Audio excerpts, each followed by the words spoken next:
Oq o'rdak. Assalomu alaykum mening ertaksevar do'stlarim. Odatimga ko'ra, bugun ham sizga qiziq bir ertakni aytib beraman. Demak, diqqat qiling. Bir bor ekan, bir yo'q ekan.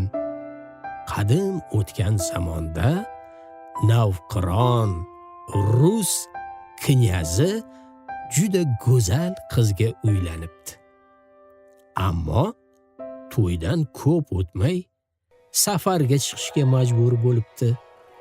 Ketar chog'i knyaz rafiqasini yoniga chaqirib, unga shunday debdi: Men uzoq safarga ketyapman.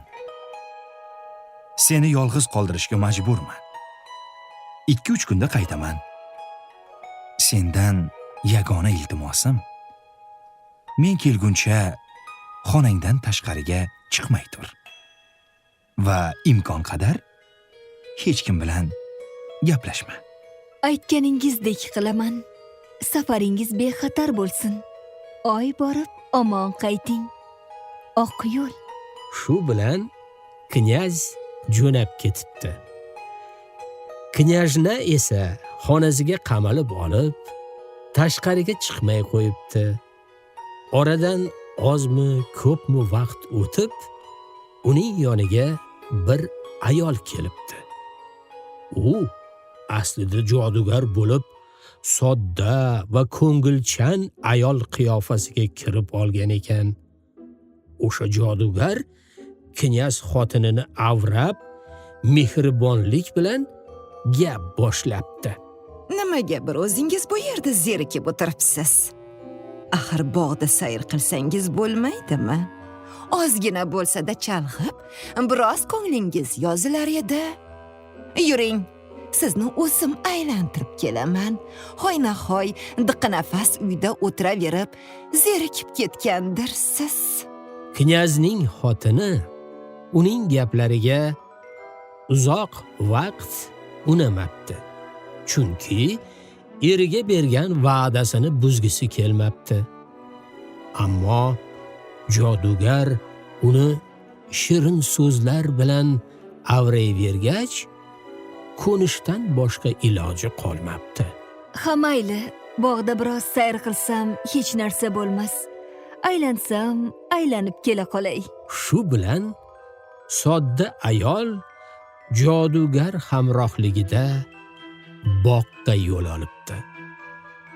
Bog' juda chiroyli bo'lib, uning bir chekkasida buloq bor ekan.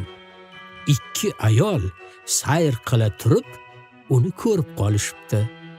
Shunda jodugar soxta mehribonlik bilan knyajnaga qarab shunday debdi: Kun ham juda isib ketdi. Quyoshning qizdirishini qarang. Bunaqa vaqtda muzdekgina suvda baliqdek suzganga nima yetsin? Balki mana bu buloqda cho'milib olarmiz. Yo'q, xohlamayman. Xolajon, bu nima deganingiz? Sizni o'ylayapman axir. Issiqdan lohas bo'lay deb turibsiz-ku. Suvga tushasiz-u, salqinlaysiz. Tamom. Rostdan ham cho'milsak nima qilibdi? Sodda ayol kiyimlarini yechib suvga tushibdi. Xuddi shu paytda jodugar asl qiyofasiga qaytib, darhol afsun o'qibdi. Sizaver. Faqat oq o'rdakka aylanibsiz. Afsun ta'sirida knyajna bir zumda oq o'rdakka aylanib suzib ketibdi. Jodugar esa shu zahotiyoq uning ko'ylagini kiyib, sochlarini to'g'rilab, qiyofasini o'zgartirib, uyga kirib, knyazning qaytishini kuta boshlabdi. Kechga tomon knyaz safardan qaytib kelibdi va jodugarni o'zining xotini deb o'ylab, u bilan yashayveribdi. Shu tariqa yillar o'taveribdi. Bu orada oq o'rdak tuxum qo'yib, jo'ja ochibdi. Ona o'rdak ularni asrab, avaylab katta qilibdi. O'rdakchalar gohida qirg'oqqa chiqib, yaylovga mo'ralashar. Shunda oq o'rdak bezovtalanib, ularni koyir ekan. U yoqqa bormanglar bolalar. Yo'qolib qolmanglar. Qochib ketmanglar. O'rdakchalar esa bu gaplarga parvo qilishmas. Bugun o't ustida o'ynashsa, ertasiga yaylovga chiqishar ekan. Kunlarning birida ular ana shunday o'yin qaroqlik qila knyazning hovlisiga kirib qolishibdi. Jodugar ularni ko'rishi bilan gap nimadaligini fahmlab, o'rdak bolalarini yoniga chaqirib, rosa mehmon qilibdi. Keyin esa uxlagani yotqizib, xizmatkorlariga olov yoqib, qozon osishni va pichoq charxlashni buyuribdi. Ikkala o'rdakdan akasi yotgan zahoti uyquga ketibdi. Ammo ukasi sira uxlolmabdi. U hammasini ko'rib, bilib, eshitib yotgan ekan. Tun kirishi bilan jodugar eshik tagiga kelib, shunday debdi: Uxlab qoldingizmi, bolajonlar? Yoki yo'qmi? Buni eshitgan kichik o'rdakcha shunday deb javob qaytaribdi: Uxlamadik. Nima bo'lishini o'ylab yotibmiz. Axir qozonlar osilgan, olovlar yoqilgan, pichoqlar charxlangan bo'lsa, Uxlashmayotgan ekan-ku. Ha, mayli. Yana biroz kutaychi. Jodugar ortiga qaytib ketibdi. Oradan 1-2 soat o'tgach, u yana eshikning tagiga kelibdi-da, o'rdakchalarga savol beribdi: Bolalar, uxlayapsizmi, yo'qmi? uxlamadik. Hammamizni qozonga solisharmikin deb o'ylab yotibmiz. Ya, bu qanaqasi? Boyatdan beri bir xil ovoz javob beryapti-ku. Qana, o'zim kirib ko'raychi. Jodugar eshikni ochib qarasa, 2 aka-uka qattiq uyquda ekan. Ularning ustidan qo'lini silkitgan ekan, o'rdakchalarning nafasi to'xtab qolibdi. Tong otishi bilanoq oq o'rdak bolalarini chaqirsa, ular ovoz berishmabdi. Bechora o'rdak ularni izlamagan joyi qolmabdi. Yuragi noxushlikni sezib, darhol knyaz hovlisiga uchib ketibdi. Qarasa, hovlida o'rdakchalar qordek oqarib, tanasi muzlab yotgan ekan. Bechora ona o'rdak faryod urgancha bolalarini quchoqlab, inson ovozida yig'lay boshlabdi. Oh, bolajonlarim. Oh, jo'jalarim. Sizlarni yemay, ichmay katta qildim.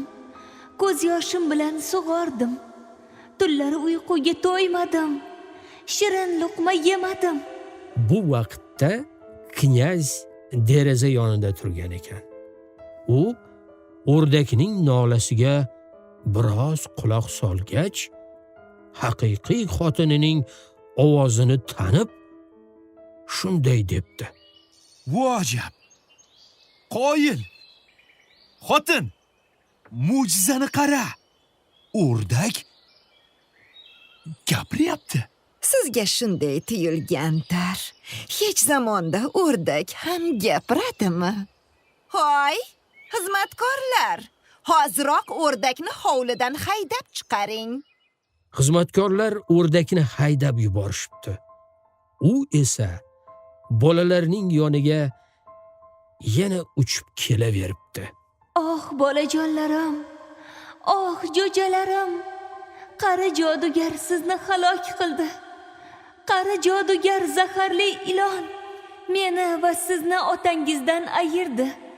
Tezoqar daryoda cho'ktirib, bizni oq o'rdaklarga aylantirdi.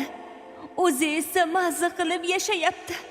Knyaz bu ovozni tanib, uni yana eshitgisi kelibdi va hovliga chiqib, xizmatkorlarini chaqiribdi. Hoziroq mana shu oq o'rdakni menga tutib keltiring. Xizmatkorlar zo'r berib oq o'rdakni tutishga harakat qilishibdi. Ammo u tutqich bermabdi. Shunda knyazning o'zi uni tutishga uringan ekan, o'rdak uning qo'liga kelib qo'nibdi. Knyaz uni qanotidan tutib, afsun aytibdi. Oq eman. Ortimda tur. Chiroyli qiz esa qarshimda tursin. Shu zahoti uning ortida oq qayin tikka turibdi. Qarshisida esa chiroyli bir qiz paydo bo'libdi. Knyaz unga qarab o'zining xotinini tanibdi. Knyajna unga bo'lib o'tgan voqealarni gapirib beribdi.